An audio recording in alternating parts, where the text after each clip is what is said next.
வணக்கம். உங்கள் குழந்தைங்க நைட்டு தூங்கும்போது வாயை திறந்து வச்சுட்டே தூங்குறாங்களா? அதுதாங்க மவுத் breathing habit.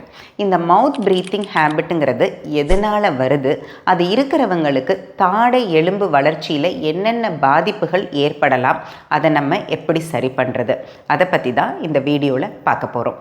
I am doctor Indumathi, Malar dental clinic, Coimbatore. Mouth breathing habit, அதாவது மூக்கு வழியாக மூச்சு விடாமல் வாய் வழியாக மூச்சு விடுற பழக்கம். இது எதனால் வருது அப்படின்னு பார்த்தோன்னா, நம்பர் 1, அப்ஸ்ட்ரக்டிவ் நேசல் பேசேஜ், அதாவது மூக்கில் ஏதாவது ஒரு அடைப்பு இருக்கிறது.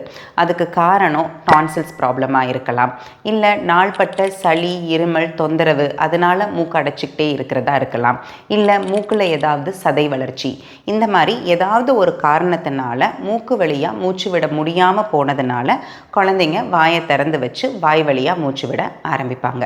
அடுத்தது ஹேபிச்சுவல். இந்த மாதிரி ஏதோ ஒரு காரணத்தினால மூக்கு வழியாக மூச்சு விடாமல் வாய் வழியாக மூச்சு விட ஆரம்பித்த குழந்தைங்க அதுவே அப்படியே பழக்கமாக கண்டினியூ ஆகி மவுத் ப்ரீத்திங் ஹேபிட்டாக மாறிடும். இந்த ஹேபிட்னால் ஏற்படக்கூடிய பிரச்சனைகள் என்னென்ன அப்படின்னு பார்த்தோன்னா, அவங்களோட மேல் தாடை வளர்ச்சி குறுகலாக இருக்கிறது, முன்பற்கள் ஒன்றோட ஒன்று ஒட்டாமல் ஓப்பன் பைட்டில் இருக்கிறது, அடுத்தது லாங் ஃபேஸ் சிண்ட்ரோம் அப்படின்னு சொல்லக்கூடிய அவங்களுடைய முகத்தோட அமைப்பே கொஞ்சம் நீல வாக்கில் இருக்கிறது, அடுத்தது வாய் வழியாகவே மூச்சு விட்டுக்கிட்டே இருக்கிறதுனால வாயில் ஒரு ட்ரைனஸ், அதனால் ஏற்படக்கூடிய ஈறு நோய், பல் சொத்தை, த்ரோட் இன்ஃபெக்ஷன், இப்படி நிறைய பிரச்சனைகள் வரும். இந்த ஹேபிட்டை நம்ம எப்படி சரி பண்ணலாம் அப்படின்னா, முதல்ல மூக்கு வழியாக மூச்சு விடுறதுக்கு அவங்களுக்கு கஷ்டமாக இருக்கக்கூடிய பிரச்சனைகள் ஏதாவது இருக்குது அப்படின்னா அதை நம்ம இஎன்டி சர்ஜன் கிட்ட போய் கன்சல்ட் பண்ணிவிட்டு சரி பண்ணிக்கலாம். அடுத்தது, இது வெறும் ஹேபிட்னால தான் அவங்க வாய் வழியாக மூச்சு விடுறாங்க அப்படின்னா ஓரல் ஸ்க்ரீன் அப்படின்னு சொல்லக்கூடிய ஒரு அப்ளையன்ஸ் மூலமாக இந்த ஹேபிட்டை பிரேக் பண்ண முடியும்.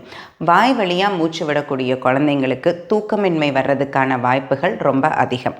அதனால் உங்கள் வீட்டு குழந்தைங்க வாய் வழியாக மூச்சு விட்டே தூங்குறாங்க அப்படின்னா அந்த பழக்கத்தை ஆரம்ப நிலையிலேயே சரி பண்ணுங்கள். தேங்க்யூ.